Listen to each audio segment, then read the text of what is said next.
Okay, it's Wednesday, January 28th. George had some pretty good action in the room this morning, and things got kind of quiet. And FOMC really didn't do a whole lot. Little wick down, little wick up, and that was about it. Um, I just noticed there must be heck of earnings going on because it dropped a couple 200 points to NQ, and then now it's up almost 200. So I was looking at the Yep. look. Yeah, we had There's a lot of the tech big earnings. players were announcing today. Yeah. But anyway, back to the overview for the Good. room. Let's see what we got. Yeah. Yeah, again, today's FOM, like Bob said, not only was it FOMC, it was also earnings. And seeing as they didn't actually move the rate, then kind of what you're saying, like it just didn't really actually move the needle because they did their announcement around 2 o'clock. Here's the 2 o'clock, 2:05 candle on the ES. It's some definite jumpiness inside there. But yeah, ultimately they just didn't really do much with it. Looks like over on the NQ, yeah, same thing. And we say this frequently in the room. FOMC, it's like everything's off the table. They got to do what they're gonna do. We'll let the dust settle. We'll see what they decided, and then we'll come back to it the next day. So here we are. But yeah, as far as what the morning session kind of played out as, so we can kind of back up here to when I started posting. I started getting targets out a little bit before in the pre-market. So we knew that there was the potential downside targets here in the ES, starting up here around 7,016 and then a rubber band down around 7,009. And the thing that was going to, well, it was already the decision point. The decision point that they had already kind of put on the table was right up here around 26. So we had posted, I have since deleted it because we didn't go there, but we had since posted that there was a has to hold to the market a little bit higher up here. I guess I probably should leave those things for later referencing. Yeah. But I didn't want to confuse anybody in case we did get some kind of a jump up after targets. Like, no, that's done. don't use that anymore. Either way, yeah, it didn't get up as high, which I was certainly hopeful of. Again, I love when the market gets further into the move because if they can get to the has to holds, it's like the absolute extreme end of that potential run. So it's nice. You usually get some kind of reaction, if not a really good one. Either way, they consolidated around here for quite a bit. We did take it long after it closed here at 9:45 and got back above the decision point. So really, we were just kind of in limbo for the first 10 or so minutes of the trading day because we weren't far enough down. We had, it has to hold above us. So it was really just kind of nothing going on. But after we got the close above 9:45, I did post that it was an aggressive long to take it at 7,021. So we ended up taking that thing a couple different times up to the POC for profit taking. So those are my two trades this morning on the ES. I actually got 12 points out of it, just between 71 and the POC. So between the two, it was like 6 each. So worked out fine. But then, yeah, ultimately we did get to the rubber band, and you can kind of see right about 11 o'clock. So again, we posted this stuff, an hour and a half ahead of time, and they finally got to the end of that run again right around 11 o'clock. After that, it was kind of it. We'd seen the market just sort of go sideways for a little while, and I had said basically that everything from here on out's just, we're not even going to try to play it because there's no telling what they're going to say in the meeting. If they give like some sort of surprise, interest rate hike or reduction or whatever, like you just don't want to mess with it. So we just left it alone. We told them like the only thing that's of any real relevance is actually down here around 7,005. And it's just a decision point. I had stated very clearly, there's nothing you can do with this level. It's nothing really you can do with this information as far as the intraday trading is concerned. It's really just an important level for the market. Let's just see what happens, later today, early part of tomorrow morning, etc.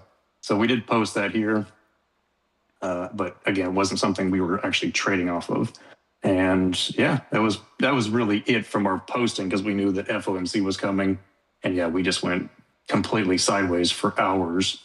And then earnings came out and boom, there we are.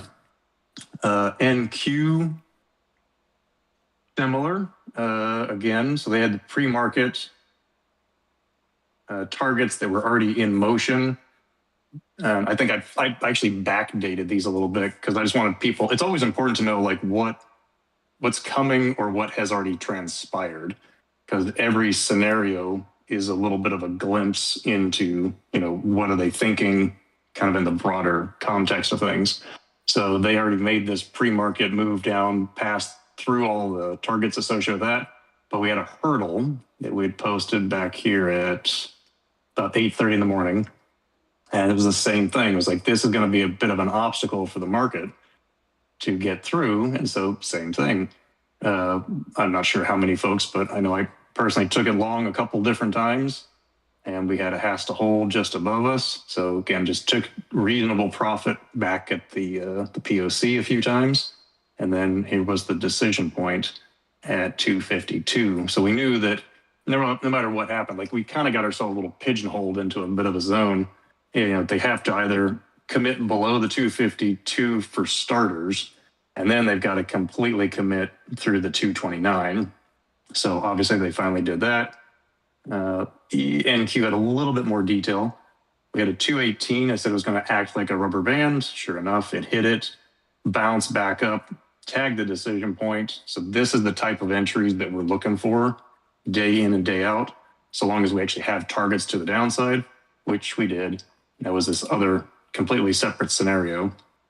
So that decision point led to these targets to the downside, got to that last one around 1125. And then again, I just left it. I said at this point, it's again, the FOMC and the earnings reports coming out. There's not much else that you can do. It's just not worth it, frankly. Other than this giant box. You probably remember this, Bob. I said, look, in the big context of things, just a really broad thing, like consider where we're at. And we have a pretty major decision point down here around our low mid 3, which we really didn't get an actual close. But again, this isn't something you can trade personally. Like what is that? That's a lot. It's 100 plus points of just a wick. So nothing that you can do much with. Not that we were trying anyway, but they really didn't close below that major decision point. And they, of course, would need to go well above, back up through 352 to make an upside decision to really carry on. So really, we're just kind of discussing the morning because we left alone after this, given the news that was coming. How about you? How was your day? It's kind of funny because the last 2 days it kept missing your entries, and I was getting to play. And then today, I saw you getting to play, and I was trading Trade Evade accounts. So a bunch of us in the room were kind of that's right. kind of left not being able to do anything but watch. So that's right. Yeah, there was a Trade Evade issue. I guess connections. Yeah, it finally cleared up like at 11:15. But by that point, I was like, I'm not gonna play. Yep. I'm not playing around in the pre-Fed rate decision. Glad I didn't. So I literally never touched the trade button today. So that's okay. Yeah. Well, it's good. Like they'll give us some clarity from all this, and we'll see what they're gonna do with it tomorrow. But yeah, my goodness, this is quite a reaction. Way more than what the Fed rate decision was. They just basically cleared out everything from the 9:30 open. So if you were considering shorting anymore, they've taken you out entirely and ripped out all the stops. Yep. What do we got tomorrow? I think we got unemployment or something like that in the morning. I think so, like 8:30. Yep, 8:30 unemployment. So by the time we get on at 9:20, we'll probably have seen some sort of movement. Yeah, so we'll kind of couple that with what they did here. Yeah, 300. Yeah, it's funny. It's still the same has to hold up here on the NQ at 303. How funny is that? Yep. So if that holds, then yeah, we're still heading down. Fridays. So we'll see what happens in the morning. Thursday and Friday, actually, big news days. Friday's PPI and GDP. So lots to move the market. If you have Chartcast, and George sometimes is up pretty early looking at these things, you might see a couple of the drawings show up on your chart. So feel free to trade those. But we definitely I try to do those in the pre-market for people. Yeah. Yep. And if you're in the room, George's been doing a pretty good job of posting in the core trade room discussion when he's actually casting, so you don't have to wonder if you're just not seeing them or if he's not there yet. So I appreciate doing that. Yep. And as always, absolutely.